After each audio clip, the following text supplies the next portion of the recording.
नमस्कार दोस्तों, ए के चौधरी एकेडमी आपका हार्दिक स्वागत एवं अभिनंदन करता है। ए के चौधरी एकेडमी आप सभी छात्र छात्राओं के उज्जवल भविष्य की कामना करता है। आज हम लोग कक्षा 10 गणित ऊंचाई और दूरी संबंधित महत्वपूर्ण प्रश्नों को हल करना सीखेंगे, जो बोर्ड परीक्षा 2021 के लिए बहुत ही महत्वपूर्ण हैं।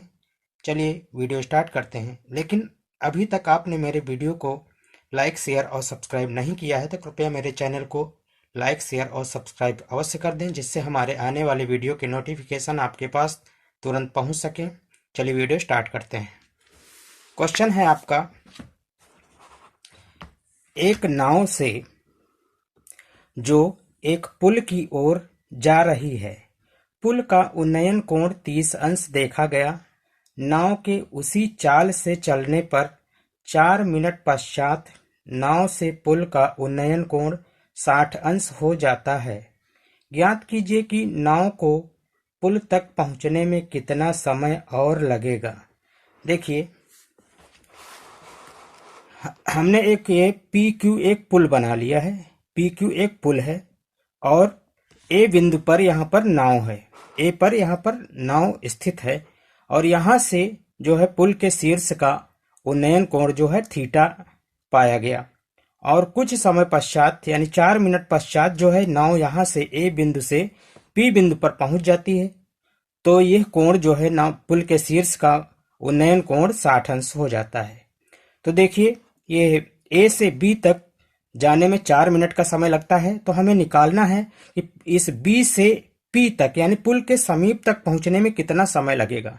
अब देखिए, अगर हम यहाँ पर ए और बी के बीच की दूरी और बी और पी के बीच की दूरी में क्या संबंध है, अगर हम यह ज्ञात कर लें कि इन दोनों दूरियों में क्या संबंध है, तो हम ज्ञात कर सकते हैं कि आगे और पुल के समीप पहुंचने में नाव को कितना समय लगेगा। देखिए, यहाँ पर जो है एक त्रिभुज बन रहा है पी क्यू ए और दूसरा पी क्यू बी। देखिए, जब हम त्रिभुज क्यू बी ए को लेंगे तो यहाँ पर ये एंगल जो है 30 डिग्री है और ये पूरा, अगर इस एंगल को देखें कोण बी को, ए बी और क्यू को देखें तो ये एंगल होगा 120 अंश, क्योंकि इधर ये 60 अंश निकल जाएगा और ये पूरा कोण जो है 180 अंश का होगा। तो ये 60 अंश में घटा देंगे 180 में, तो ये कोण जो है ए बी क्यू जो है ये निकलेगा 120 अंश। तो ये कोण हो गया 30 अंश और ये कोण हो जाएगा 120 अंश। तो आपको पता है कि त्रिभुज के तीनों अंतः कोणों का योग 180 अंश होता है। तो 130, ये 30 अंश ये हो गया, 120 ये हो जाएगा। तो ये कोण कितना होगा, कोण क्यू का मान 30 अंश हो जाएगा, यानी ए क्यू और बी का मान 30 अंश हो जाएगा। तो जब ये कोण 30 अंश हो जाएगा और ये कोण ए भी 30 अंश का है और किसी भी त्रिभुज के अगर दो कोण बराबर होते हैं तो उनकी दो भुजाएं आपस में भी बराबर होती हैं। तो देखिए, ये कोण 30 अंश का हो जाएगा, ये कोण 30 अंश का हो जाएगा। तो ये भुजा क्यू बी जो है ए बी के बराबर हो जाएगी। और देखिए, इस त्रिभुज में, त्रिभुज क्यू पी बी में जब ये कोण 60 डिग्री है, ये कोण 90 डिग्री है, तो ये कोण क्यू जो है ये 30 डिग्री का होगा। और जब हम इस कोण को लेंगे तो ये भुजा जो है पुल है ये आधार हो जाएगा, यानी इस कोण के सापेक्ष ये भुजा आधार हो जाएगी और ये भुजा लंब हो जाएगी। तो हम यहाँ से बीपी की दूरी ज्ञात कर लेंगे और एबी की दूरी ज्ञात कर लेंगे और फिर इसके बाद हमें पता है कि ये क्यू बी जो है इस त्रिभुज से, यानी ये कोण 30 अंश, ये कोण 30 अंश, ये कोण 120, तो ये कोण दोनों बराबर हैं। तो ये भुजा क्यू बी जो है ए बी के बराबर होगी। तो यहाँ से हम ज्ञात कर लेंगे कि ए बी और बीपी में क्या संबंध है। अगर ये हमें ज्ञात हो जाएगा तो हम नाव को पी तक पहुंचने में कितना समय लगेगा ये हम ज्ञात कर लेंगे। देखिए क्वेश्चन, माना बिंदु ए पर नाव से पुल पी क्यू का उन्नयन कोण 30 अंश, यानी ए बिंदु पर नाव से पुल का उन्नयन कोण जो है वो 30 अंश है, तथा 4 मिनट पश्चात बिंदु बी पर नाव से पुल पी क्यू का उन्नयन कोण 60 अंश हो जाता है। यानी 4 मिनट चलने के पश्चात नाव बी पर पहुंच जाता है और बिंदु बी से पुल का जो है उन्नयन कोण 60 अंश हो जाता है। देखिए, अब हम त्रिभुज लेंगे त्रिभुज ए क्यू बी में। तो इस त्रिभुज में कोण ए क्यू बी बराबर 30 डिग्री है और ए बी बराबर बी क्यू, ए बी बराबर बी क्यू। क्योंकि ये दोनों, यह कोण और यह कोण जो है बराबर है, तो ये भुजाएं जो है आपस में बराबर हो जाएंगी। तो ये हो जाएगा ए बी बराबर बी क्यू। ये समीकरण 1 हो जाएगा। अब हम दूसरा समकोण त्रिभुज ले लेंगे। त्रिभुज क्यू बी पी में कोण बी क्यू पी बराबर 180 माइनस 90 प्लस 60, यानी 180 माइनस 150 बराबर 30 अंश। तो समकोण त्रिभुज पी क्यू बी में साइन कोण बी क्यू पी बराबर हो जाएगा बी पी बटे बी क्यू। तो यहां साइन 30 बराबर हो जाएगा बीपी बटे बी क्यू। साइन 30 का मान 1/2 होता है, तो बराबर 1/2 बराबर बीपी बटे बी क्यू। यहां से हम क्रॉस मल्टीप्लिकेशन कर देंगे तो बी क्यू बराबर हो जाएगा 2bp। और समीकरण 1 से ए बी बराबर है 2bp, तो बीपी बराबर हो जाएगा ए बी बटे 2। अर्थात जो है बीपी दूरी ए बी की आधी है। अतः नाव को बी से किनारे तक पहुंचने में 4/2 बराबर 2 मिनट समय लगेगा। ये आपका आंसर हो जाएगा। देखिए क्वेश्चन है आपका 1500√3 किलोमीटर नियत ऊंचाई पर उड़ते हुए एक वायुयान का बिंदु ए से उन्नतांश का मतलब बिंदु ए से जो है उन्नयन कोण जो है 60 अंश था। 15 सेकंड पश्चात उन्नतांश 30 अंश हो गया। उस वायुयान की गति की गणना कीजिए। देखिए हमने मान लिया कि ये वायुयान जो है ये ए बी जो है 1500√3 मीटर, यानी यहां से जो है ये जमीन से 1500√3 की मीटर की दूरी पर जो है स्थित है और यहां से वायुयान उड़ रहा है नियत ऊंचाई पर, ये 1500√3 ऊंचाई पर। और इस बिंदु पर सी से, यानी सी बिंदु से जो है इसका उन्नयन कोण ये 60 अंश पाया जा रहा है। और फिर ये जो है वायुयान 15 सेकंड के पश्चात जो है बिंदु डी पर पहुंच जा रहा है। तो इसी बिंदु सी से जो है इसका उन्नयन कोण 30 अंश हो जा रहा है। तो हमें निकालना है कि उस वायुयान की गति क्या है, यानी यहां से यहां तक की दूरी जो है 15 सेकंड में तय करता है, तो इसकी चाल कितनी है, हमें चाल निकालना है।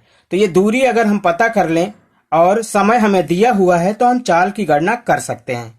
देखिए माना वायुयान ए से उड़कर 15 सेकंड बाद x किलोमीटर चलकर डी पर पहुंचता है। वायुयान ए से उड़कर जो है 15 सेकंड पश्चात बिंदु डी पर पहुंचता है। तो कोण ए सी बी बराबर 60 अंश, ए सी बी बराबर 60 अंश और कोण डी सी ई बराबर है 30 अंश और सी बी बराबर y किलोमीटर। ये हमने मान लिया कि सी बी बराबर y किलोमीटर है। तो त्रिभुज ए बी सी में tan 60 बराबर ए बी बटे सी बी। तो यहां से tan 60 की वैल्यू √3 हो जाएगी बराबर 1500√3 बटे y। क्रॉस मल्टीप्लिकेशन करेंगे तो y बराबर हो जाएगा 1500। यहाँ √3 से √3 कैंसिल हो जाएगा और y बराबर 1500 किलोमीटर हो मिलेगा। पुनः हम दूसरा त्रिभुज ले लेंगे। त्रिभुज DCE में tan 30 बराबर DE बटे CE। देखिए tan 30 बराबर हो जाएगा DE बटे CE। tan 30 की वैल्यू होती है 1/√3 और DE की वैल्यू है 1500√3 और अपान CE का मान जो है x प्लस वाई हो जाएगा। यहां से हम क्रॉस मल्टीप्लिकेशन करेंगे तो x प्लस वाई बराबर 1500√3 इंटू √3, √3 इंटू √3 हो जाएगा 3। तो 1500 गुणे 3 बराबर हो जाएगा यानी x प्लस वाई बराबर 4500। तो यहां से x बराबर हो जाएगा 4500 माइनस वाई और y का मान हम पहले ज्ञात कर चुके हैं 1500। तो ये हो जाएगा 4500 माइनस 1500 बराबर 3000 किलोमीटर। हम जानते हैं कि चाल बराबर दूरी बटे समय होता है, तो हमें वायुयान की चाल निकालना है और दूरी x है बटे समय 15 सेकंड है। तो दूरी x की वैल्यू आ गई है 3000, 3000 बटे 15 बराबर हो जाएगा 200 किलोमीटर प्रति सेकंड। तो इस जो है किलोमीटर, इस सेकंड को जो हम घंटों में बदलेंगे तो ये हो जाएगा 200 गुणे 60 गुणे 60, यानी एक घंटे में 3600 सेकंड होते हैं, तो इसको हमने 60 गुणे 60 कर दिया, इसको सेकंड को घंटों में चेंज कर लिया, तो ये हो जाएगा ये 7,20,000 किलोमीटर प्रति घंटा। वायुयान की गति हो जाएगी 7,20,000 किलोमीटर प्रति घंटा। ये आपका आंसर हो जाएगा।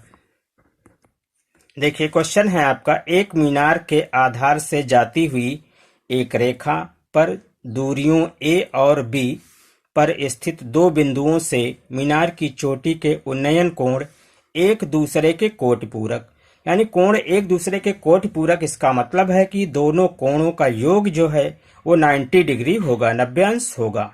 तो सिद्ध कीजिए कि मीनार की ऊंचाई √AB है। यदि a बराबर 18 मीटर तथा b बराबर 32 मीटर तो मीनार की ऊंचाई कितनी होगी। ये क्वेश्चन बहुत ही इंपॉर्टेंट है, यूपी बोर्ड में 2012, 14, 15 में पूछा गया है। चलिए देखते हैं इसका सलूशन। हमने मान लिया कि एक मीनार जो है AB मीनार जो है h मीटर ऊंची है, और यहां से इसके मीनार के आधार बिंदु B से C दूरी पर स्थित, C दूरी से जो है इसका कोण, शीर्ष का उन्नयन कोण थीटा है, और ये B से C के बीच की दूरी A है, और B से D के बीच की दूरी कैपिटल B है, और ये कोण जब थीटा है, कहा जा रहा है कि दोनों कोण कोट पूरक हैं, तो इसको हमने थीटा लिया है, तो ये कोण 90 - थीटा हो जाएगा। चलिए अब देखते हैं इसका सलूशन। मान लेते हैं कि माना मीनार AB बराबर h मीटर, बिंदु C और D दो बिंदु इस प्रकार हैं कि BC बराबर A और BD बराबर B, स्मॉल b। कोण ACB बराबर थीटा और कोण ADB बराबर 90 - थीटा। समकोण त्रिभुज ABC में अब हम समकोण त्रिभुज ABC लेंगे, जिसमें tan थीटा बराबर हो जाएगा AB बटे BC, और AB की वैल्यू है h और BC की वैल्यू है स्मॉल a। तो यहां से क्रॉस मल्टीप्लिकेशन करेंगे तो h बराबर आ जाएगा A tan थीटा। यह समीकरण 1 हो जाएगा। फिर समकोण त्रिभुज ABD में tan 90 - थीटा बराबर AB बटे BD, तो tan 90 - थीटा बराबर हो जाएगा cot थीटा बराबर AB की वैल्यू h और BD की वैल्यू स्मॉल b। तो यहां से क्रॉस मल्टीप्लिकेशन करेंगे तो हम पाएंगे h बराबर B cot थीटा। यह समीकरण 2 हो जाएगा। समीकरण 1 व 2 को गुणा करने पर, जब दोनों को गुणा कर देंगे तो यह हो जाएगा h इंटू h बराबर A tan theta into B cot theta. तो h स्क्वायर बराबर AB इंटू tan थीटा और इंटू cot थीटा को लिख सकते हैं 1/tan थीटा। tan थीटा से tan थीटा कैंसिल हो जाएगा, तो यहाँ बचेगा h स्क्वायर बराबर AB, तो h बराबर √AB। मीनार की ऊंचाई बराबर हो जाएगा √AB। यही प्रूव करना था। और यहाँ दिया गया है कि A बराबर 18 और B बराबर 32 मीटर हो, तो मीनार की ऊंचाई ज्ञात कीजिए। तो मीनार की ऊंचाई बराबर हो जाएगा √AB बराबर √18 गुणे 32 बराबर √576, और 576 का वर्गमूल 24 होता है, तो ये हो जाएगा 24 मीटर, यानी मीनार की ऊंचाई 24 मीटर। ये आपका आंसर हो जाएगा। नेक्स्ट क्वेश्चन है आपका, दो मीनारों के बीच की क्षैतिज दूरी 140 मीटर है। दूसरी मीनार के शीर्ष से देखने पर प्रथम मीनार का उन्नयन कोण 30 अंश है। यदि दूसरी मीनार की ऊंचाई 60 मीटर है तो प्रथम मीनार की ऊंचाई शुद्ध दशमलव के 1 अंक तक ज्ञात कीजिए। क्वेश्चन 2010 में पूछा गया है यूपी बोर्ड में। देखिए हमने मान लिया कि यह प्रथम मीनार जो है AB है, AB एक प्रथम मीनार है जिसकी ऊंचाई जो है h है, और दूसरी मीनार है जो DE है जिसकी ऊंचाई 60 मीटर दी हुई है, और ये दोनों के बीच की दूरी जो है BE बराबर 140, यानी दोनों मीनारों के बीच की दूरी 140 मीटर दिया है क्वेश्चन में। तो ये 140 ये है, तो 140 ये भी हो जाएगी। और जब हम ये त्रिभुज लेंगे और पूरी ऊंचाई हमने मान लिया है h है, तो ये ऊंचाई बचेगी AC बराबर बचेगा 60 माइनस h माइनस 60। देखिए अब हम त्रिभुज ADC में AD और C में लेंगे tan 30 बराबर AC बटे DC, और AC बराबर हो जाएगा AB माइनस CB बटे DC। तो tan 30 की वैल्यू 1/√3 बराबर h माइनस 60 अपान 140। यहाँ से हम क्रॉस मल्टीप्लिकेशन करेंगे तो √3 इंटू एच माइनस 60 बराबर 140। तो √3 इंटू एच माइनस √3 इंटू 60 बराबर 140। यहाँ से √3h बराबर, इसको हम राइट साइड में भेज देंगे तो बराबर हो जाएगा 140 प्लस 60 √3। तो h बराबर हो जाएगा 140 प्लस 60 √3 बटे √3। अब हम इस √3 को दोनों में अलग अलग डिवाइड कर देंगे तो ये हो जाएगा 140 बटे √3 प्लस 60 √3 बटे √3। √3 से √3 कैंसिल हो जाएगा और बचेगा केवल 60। तो h बराबर हो जाएगा 140 बटे √3 प्लस 60। यहाँ हम √3 एलसीएम ले लेंगे तो ये हो जाएगा 140 √3 और बटे 3। ये √3 से हम अगर गुणा कर देंगे तो √3 और √3 इंटू √3 ये 3 हो जाएगा प्लस 60। तो अब हम 3 एलसीएम ले लेंगे तो ये हो जाएगा 140 और √3 का मान रख देंगे 1.732 होता है और प्लस 3 एलसीएम लेने पर ये हो जाएगा 180 बटे 3। तो 140 गुणे 1.732 ये हो जाएगा 242.48 प्लस 180 बटे 3 बराबर हो जाएगा 422.48 बटे 3 बराबर हो जाएगा। भाग करेंगे तो आ जाएगा 140.8 मीटर। तो प्रथम मीनार की ऊंचाई हो जाएगी 140.8 मीटर। यह आपका आंसर होगा। नेक्स्ट क्वेश्चन है हमारा, एक हवाई जहाज जो कि 1000 मीटर की ऊंचाई पर उड़ रहा है पर स्थित मनुष्य उत्तर की ओर एक शत्रु की पनडुब्बी को 30 अंश के अवनमन कोण पर तथा दक्षिण की ओर एक युद्धपोत को 45 अंश के अवनमन कोण पर देखता है। पनडुब्बी और युद्धपोत के बीच की दूरी ज्ञात कीजिए। देखिए, हमने मान लिया है कि ये जो 1000 मीटर की ऊंचाई यानी AD बराबर 1000 यानी बिंदु A पर जो है हवाई जहाज उड़ रहा हवाई जहाज है और इस पर जो है हवाई जहाज पर स्थित मनुष्य जो है देखता है कि 45 अंश के कोण पर युद्धपोत है और दूसरी ओर 30 अंश के अवनमन कोण पर ये पनडुब्बी है। ऊपर से देखता है इसलिए अवनमन कोण होगा। यहाँ से ये कोण ऐसे बनेगा तो ये कोण 30 बनेगा तो ये हो जाएगा 30। इधर भी अवनमन कोण है तो ये 45। अब हम मान लेंगे कि CD बराबर x1 और DB बराबर x2। तो युद्धपोत और पनडुब्बी के बीच की दूरी हो जाएगी x1 प्लस x2। तो मानते हैं कि माना हवाई जहाज की ऊंचाई AD बराबर 1000 मीटर। ये दिया हुआ है कि हवाई जहाज की ऊंचाई 1000 मीटर है। कोण ACD बराबर 45 अंश और कोण ABD बराबर 30 अंश। CD बराबर x1 और DB बराबर x2। तो त्रिभुज ACD में काट 45 बराबर CD बटे AD बराबर x1 बटे 1000। CD की वैल्यू x1 है और AD की वैल्यू 1000 है। यहाँ से हम काट 45 का मान 1 होता है बराबर हो जाएगा x1 बटे 1000। तो क्रॉस मल्टीप्लिकेशन करेंगे तो x1 बराबर 1000 मीटर। ये समीकरण मान लेते हैं 1 हो जाता है। पुनः त्रिभुज ABD में काट 30 बराबर DB बटे AD। काट 30 की वैल्यू होती है √3 बराबर x2 अपान 1000। तो यहाँ से x2 बराबर हो जाएगा √3 इंटू 1000। तो x2 बराबर 1000 √3। ये समीकरण 2 हो जाएगा। समीकरण 1 व 2 को जोड़ने पर तो x1 प्लस x2 बराबर 1000 प्लस 1000 √3। 1000 कॉमन ले लेंगे तो बचेगा 1 प्लस √3 और √3 की वैल्यू 1.732 होती है। प्लस 1 कर देंगे तो ये हो जाएगा 1000 इंटू 2.732। 1000 से गुणा करेंगे तो ये हो जाएगा 2732 मीटर। तो युद्ध पनडुब्बी तथा युद्धपोत के बीच की दूरी हो जाएगी 2732 मीटर। ये आपका आंसर हो जाएगा। चलिए अब मिलते हैं अगले वीडियो में। लेकिन अभी तक आपने मेरे वीडियो को लाइक शेयर और सब्सक्राइब नहीं किया है तो कृपया हमारे चैनल को लाइक शेयर और सब्सक्राइब अवश्य कर दें, जिससे हमारे आने वाले वीडियो की नोटिफिकेशन आपके पास पहुंच सके। धन्यवाद।